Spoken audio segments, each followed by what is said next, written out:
Olá, pessoal, boa noite. Nossas desculpas pelo problema técnico que aconteceu. Nós vamos retomar nossa atividade, lembrando que é uma parceria da plataforma Jornal do Médico com a Sociedade Brasileira de Médicos Escritores, a Sobrames Nacional, que tem a presidência do Dr. Arruda Bastos. A atividade de hoje é um webinar da própria Sobrames sobre a introdução à Divina Comédia, onde a gente vai ter o palestrante, o professor André Bastos Gurgel, que tem graduação em Direito, ou seja, é advogado, com especializações em gestão bancária, mercado de capitais, direito do trabalho, direito previdenciário e direito empresarial. Ele tem ainda MBA em finanças e investimentos, comércio exterior, macroeconomia e avaliação educacional. Ele também é doutorando pela Universidade de Buenos Aires. Professor André, seja bem-vindo, muito obrigado e desculpe pela falha técnica que aconteceu. Tenha uma boa apresentação. Não, obrigado a você.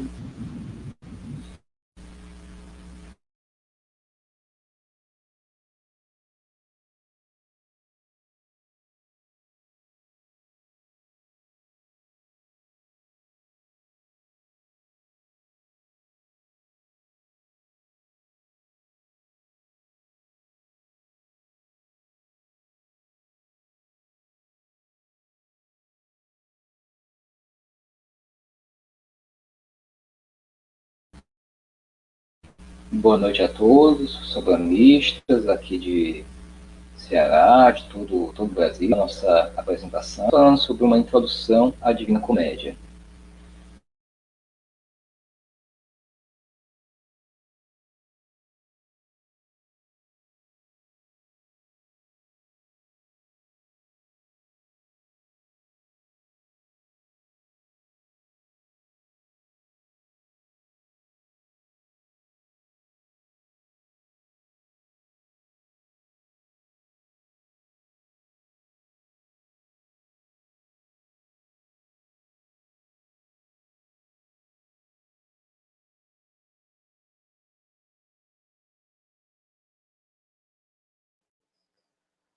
Professor André, a gente só precisa que o senhor ligue seu microfone, por gentileza.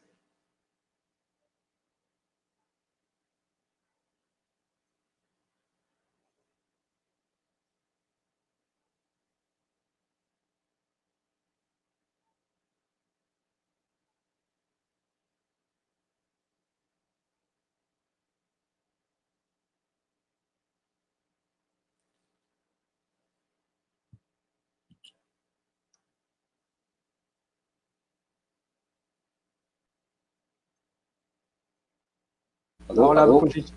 Pronto, agora deu tudo certo. Aí o senhor pode voltar Eu não com a sei, sua apresentação colocando o slide. é do nada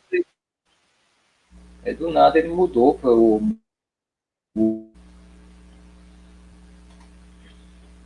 Boa apresentação. Então, aqui nós temos mais uma obra, obrigado, mais uma obra que trata de Dante Alighieri, sempre mostrando aqui a sua coroa de louros, como um símbolo de um dos maiores poetas da literatura italiana.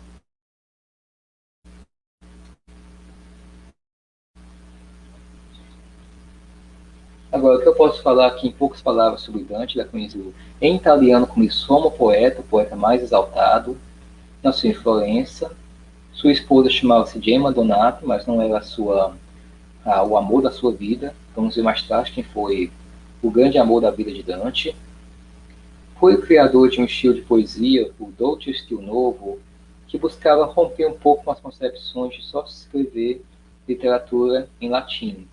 Aí esses poetas desse estilo novo passaram a escrever também no idioma do povo. E como vocês vão ver mais tarde, a Itália estava muito dividida, havia vários idiomas, vários dialetos naquela região.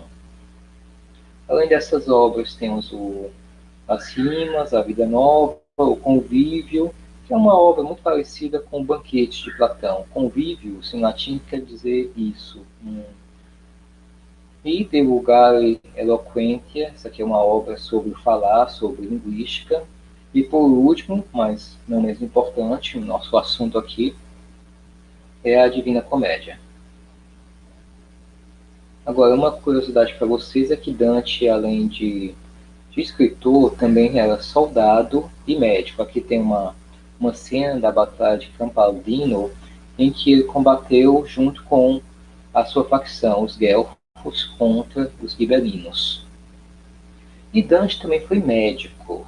Isso aconteceu porque havia uma lei em Florença que dizia que aqueles que quisessem participar dos cargos públicos, teriam que participar de uma dessas operações de ofício, conhecidas como guildas. Então Dante escolheu fazer parte da guilda dos farmacêuticos, apotecários, e que eram os que trabalhavam na época como médicos.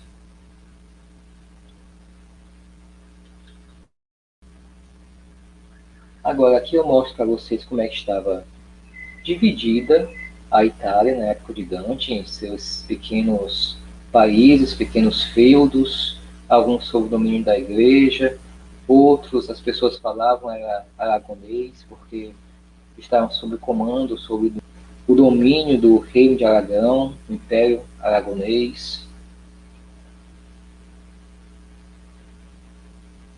Ou seja, a Itália de Dante era uma confusão com esses pequenos estados lutando pelo poder. Na época de Dante nós temos duas facções principais, os Guelfos e Gibelinos, que na verdade eram famílias de origem austríaca, mas eram os mais importantes e que lutavam para ter a hegemonia da península. Alguns sustentavam mais autonomia, outros queriam mais uma união com o Sacro Império Romano Germânico, que era uma potência na época. Agora, essa aqui é uma foto que eu gosto muito, que mostra uma gravura, que mostra o destino de Dante. Aqui mostra Dante em seu exílio. O que aconteceu com Dante? Vamos dizer, por que foi esse exilado? Dante exercia um cargo público em Florença. O Papa se aproveitou que Dante foi a uma missão diplomática a uma cidade vizinha, e nisso os guelfos brancos são mortos pelos guelfos negros que apoiavam o Papa. Dante é condenado in absentia, ou seja, ele não estava presente para se defender, e foi condenado a tudo isso: fraude, falsidade, malícia, extorsão, até mesmo pederastia. Algo muito comum desde a antiguidade. É muito comum denegrir a pessoa chamando de homossexual. Agora, esse aqui é o cenotáfio de Dante. Cenotáfio significa um local, uma espécie de túmulo que está vazio. Não tem um corpo lá. É como se a pessoa tivesse... a pessoa fez tanto por aquela cidade, merece tanta honra, que é uma pena que não tem o seu verdadeiro túmulo. Ninguém sabe onde Dante está enterrado. Então, para compensar isso, compensar a ingratidão de Florença com seu mais excelso cidadão, fizeram esse belíssimo cenotáfio de Dante. Agora a pergunta, por que é que nós chamamos de comédia? Isso aqui está no sentido etimológico, de comos, significando cortejo festivo, e oder, significando ode, canto. Já o Divino apareceu anos depois com Boccaccio, ao fazer um comentário, e achou que seria de bom tom chamar de Divina Comédia, já que a temática é completamente sobre o além-túmulo e sobre a religião, sobre o cristianismo. Como é que nós podemos ver a comédia? Como um poema alegórico, ou seja, com bastante simbolismo, em que há uma viagem mística pelos reinos da existência, o inferno, o purgatório e o paraíso. É composto por um prólogo e mais 33 cantos para cada reino, ou seja, 100 cantos ao final. E como eu já falei antes, ela foi escrita na língua vulgar florentina, que seria assim um dialeto, para dizer assim, que vai dar origem ao italiano padrão. Assim como a o alemão tem por padrão a Bíblia de Gutenberg, o italiano padrão, o italiano de hoje, teve por base a Divina Comédia.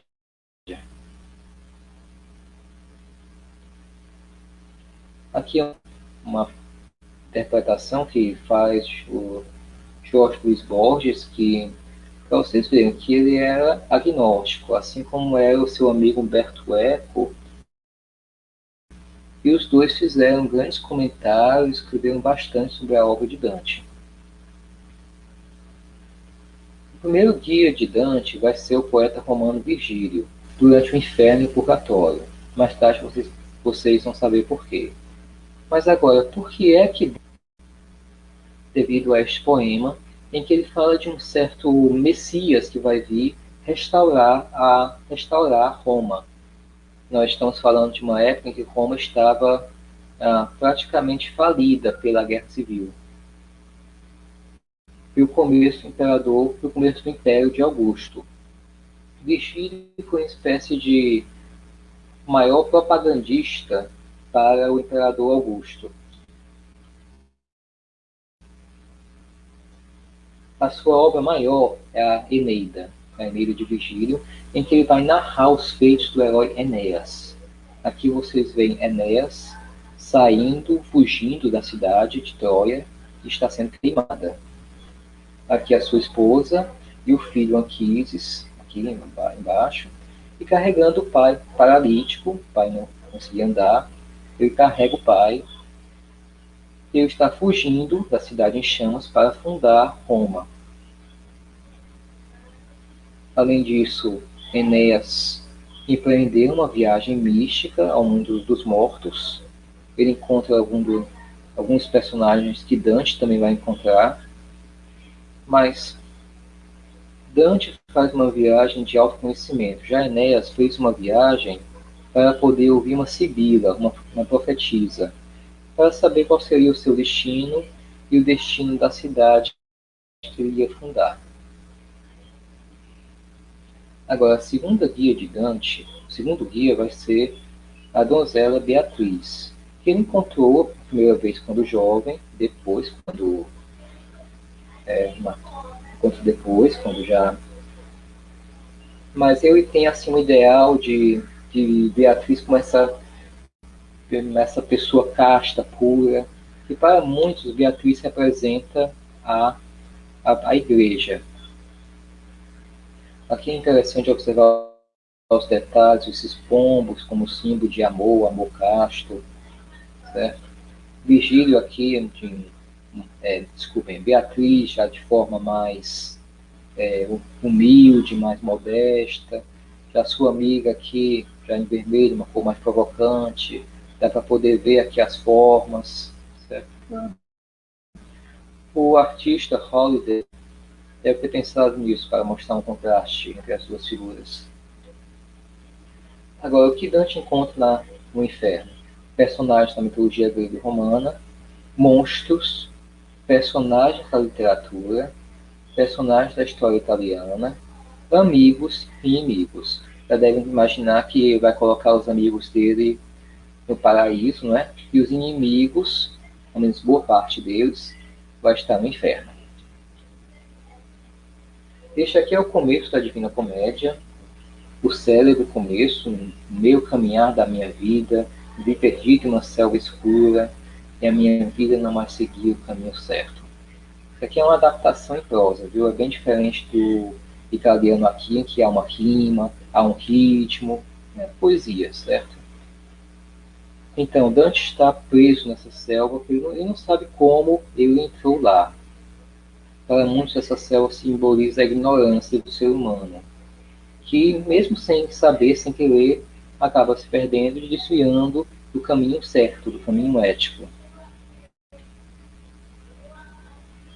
Quando ele tenta escapar dessa selva, ele é perseguido por essas três feras, o lince, o lobo e o leão.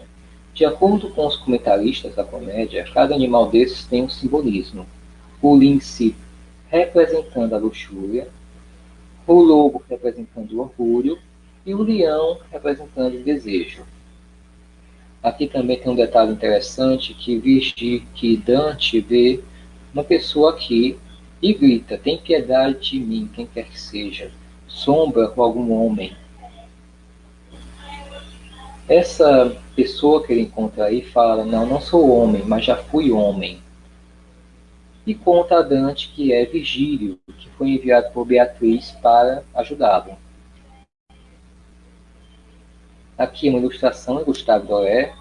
As ilustrações mais famosas da comédia foram feitas pelo ilustrador francês. Aqui mostra os dois poetas em direção ao inferno. E seria esse local aqui, essa espécie de toca em que eles descem. E lá eles encontram a célebre frase que eu vou mostrar daqui a pouco. Mas esse episódio aqui serviu de base para muitas obras de arte, como essa de Auguste Rodin, mostrando aqui várias cenas do inferno de Dante. Existem várias esculturas com essa temática. Eu selecionei a que mais me atrai. Aqui são a célebre frase: por mim se vai a cidade dolente, por mim se vai a eterna dor, por mim se vai a perdida gente. Justiça moveu meu alto Criador, que me fez com divino poder, o saber supremo e primeiro amor. Aqui nós temos três atributos que Dante faz para a Santíssima Trindade: divino poder, saber supremo e primeiro amor. Agora, isso aqui é um gráfico, uma figura que mostra como é a geografia infernal, com cada um dos seus círculos, e cada um com a sua punição.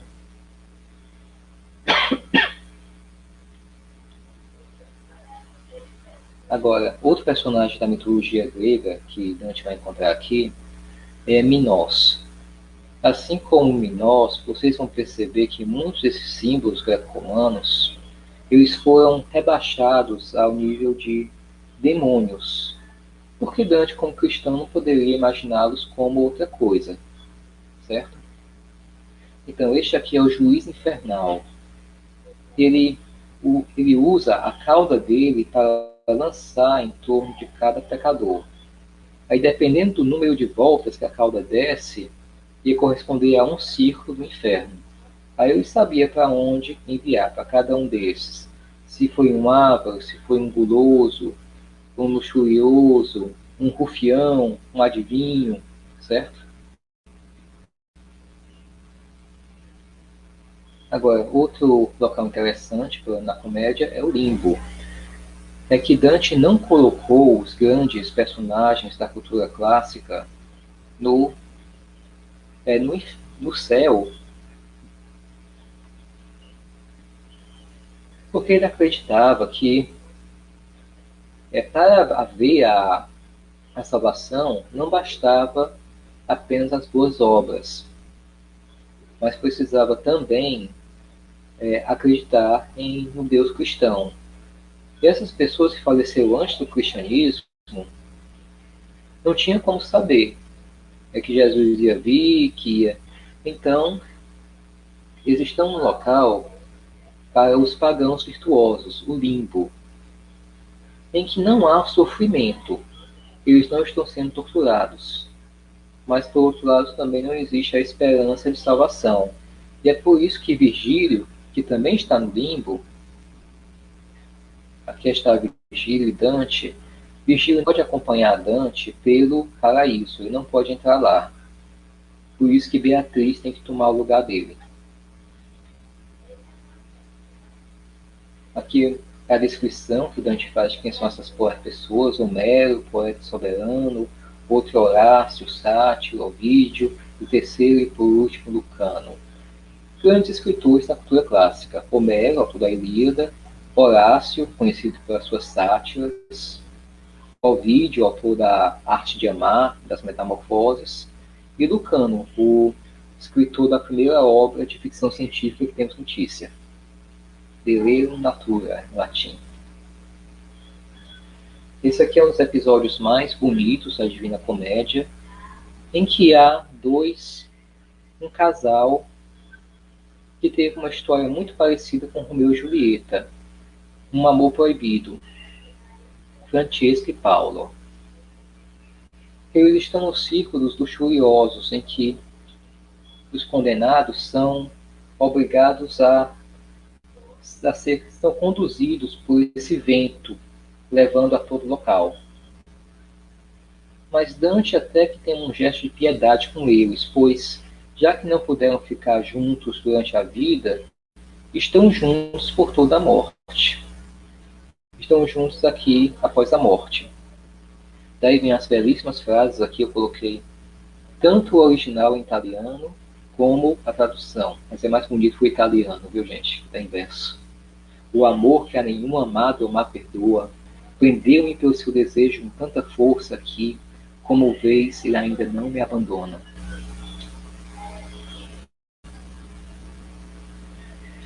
Outro personagem que vocês vão ver é Caronte, que na mitologia grega e romana é apenas o barqueiro do inferno, que conduz a alma para o reino dos mortos. A pessoa paga uma moeda a ele e ele a conduz. Mas aqui em Dante ele é um demônio. Aqui ao fundo vocês podem ver Paulo e Francesca, e aqui as almas sendo conduzidas. Isso aqui é muito comum. Muitas vezes os personagens, os guardiões de cada círculo do inferno, tentam barrar a entrada dos poetas. Na maioria das vezes é Virgílio quem fala, deixa a gente passar, que nós estamos aqui por um propósito maior. Já em outras, vem até um anjo enviado para o paraíso para salvar os poetas. Agora, mais um personagem mitológico, Cérbero, o cão de três cabeças, é o guardião do círculo dos gulosos. Podem ver aqui o simbolismo, o cão simbolizando a gula, a vontade de comer em demasia. E lá Dante encontra alguns de seus contemporâneos e tem conversas com eles. No próximo círculo, Dante vai encontrar o deus Plutão, que na mitologia grega é apenas o deus da riqueza, mas aqui Dante coloca uma forma que é assim, até absurda, o deus da riqueza, que não consegue sequer se exprimir de uma forma inteligível. Isso aqui é um dos maiores mistérios da comédia, que ninguém sabe o que essa frase quer dizer. Tem gente que acha que seja um aramaico meio um aramaico macarrônico. Alguns dizem que essa palavra alepe pode ser do grego alephe, que significa afastar-se, mas o certo é que ninguém sabe. Pode ser que o próprio Dante nem quisesse só falar algo sem sentido, para caracterizar o personagem como esse ser monstruoso. Agora, os avarentos e os pródigos, isso aqui é uma das punições mais interessantes, porque tem, com certeza, uma inspiração greco-romana. No conto de Sísifo, que foi o personagem mítico que enganou os deuses e conseguiu enganar até a morte. Mas, ao final, Zeus descobre o estratagema e ele é condenado a ficar empurrando uma pedra por toda a eternidade. O mesmo Dante faz com os avarentos e os pródigos, como sendo pessoas que fizeram um trabalho inútil por toda a vida, de acumular dinheiro. Agora, aqui tem um inimigo de Dante que ele faz questão de colocar no inferno. Ninguém sabe ao certo por que Filippo Argentio era tão um inimigo fidagal de Dante.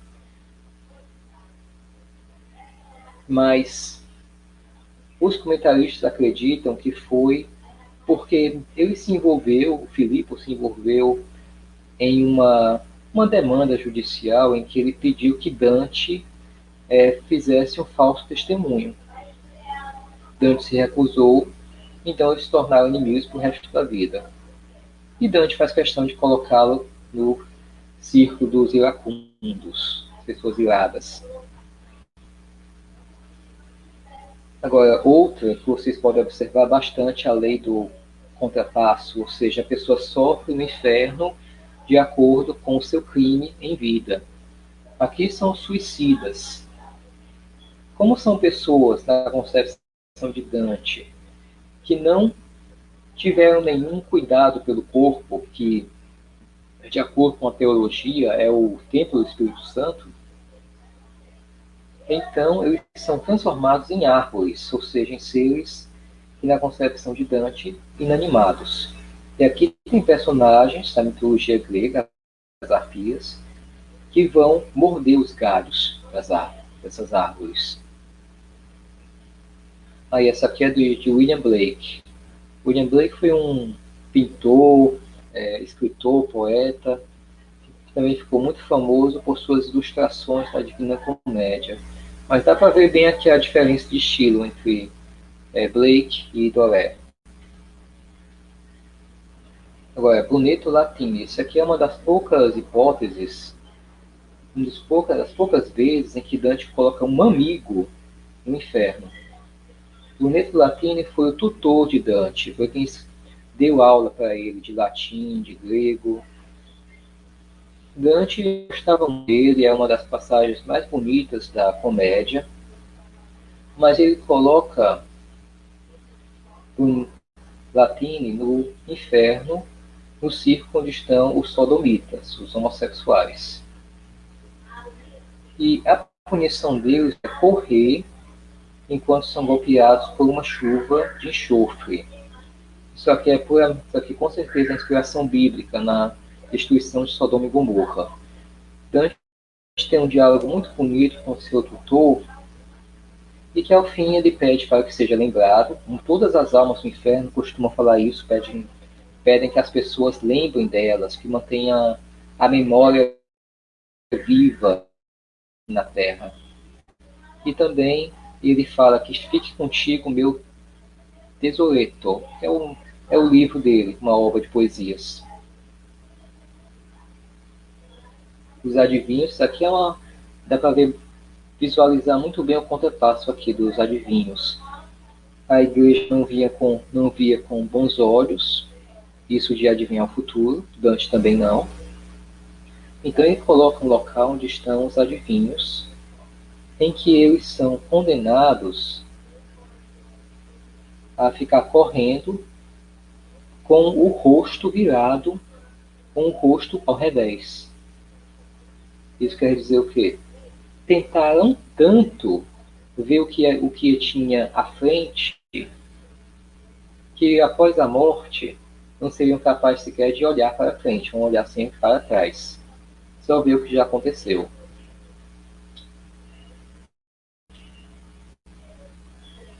Agora, outro contrapasso interessante, esse aqui é uma das únicas vezes em que o próprio condenado vai contar. Vai contar o que houve e por que está assim.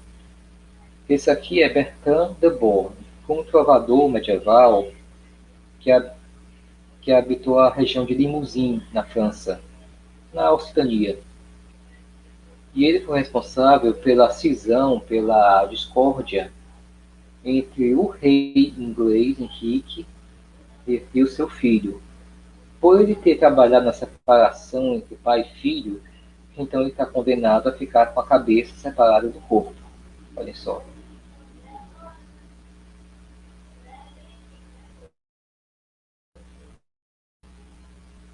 Agora, esta é uma das cenas mais trágicas da Divina Comédia, que é o Conde Ugolino. Ele próprio não era uma pessoa boa, ele traiu seu senhor muitas vezes, mas ele tinha uma briga, seu maior inimigo era um arcebispo, o arcebispo Rudolf. Um dia, esse arcebispo chama o Conde Ugolino e os seus filhos para um jantar, para uma reconciliação, mas o que ele faz é prender os convidados em uma torre. É uma das cenas mais tristes da comédia, porque o conde e os filhos vão morrer de fome. Então, a punição do Conde Ugolino é ficar aqui neste mar congelado, as pessoas congeladas aqui, até a face, é chamado cócito. Mas o conde vai ficar por toda a eternidade mordendo a cabeça do arcebispo. Olha só a criatividade de Dante. Agora, esse aqui é o último círculo do inferno, que mostra o Lúcifer, o anjo caído, com suas 3 faces. Mais uma vez, estão vendo aqui no numeral 3. Ele tem essas asas que batem, que ficam batendo, e causa este frio. Faz com que este seja o local mais congelado do inferno. É o último círculo. E em cada face dele, ele está mastigando um traidor. Em cada face tem, na primeira face está Brutus, na segunda Cássio, que foram os 2 conspiradores que mataram Júlio César. E na terceira, Judas. Ele fez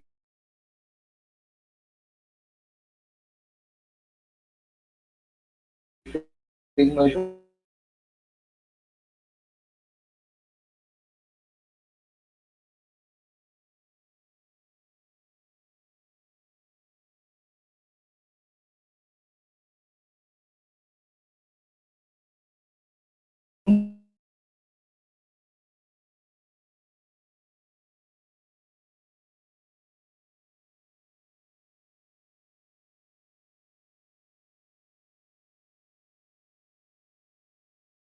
dois na cultura clássica, greco-romana, e na cultura judaico-cristã. Ok, gente? Bem, esse foi o Inferno de Dante.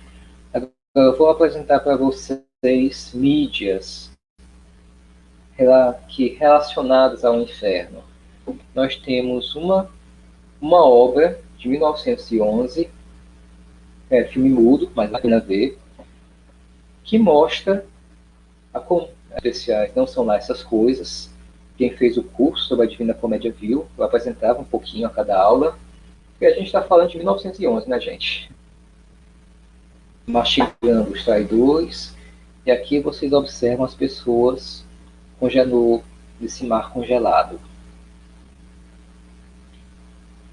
A comédia na televisão, aqui, eu acho que só existe em italiano, mas vale a pena ver, que são os comentários que o ator italiano Roberto Dante.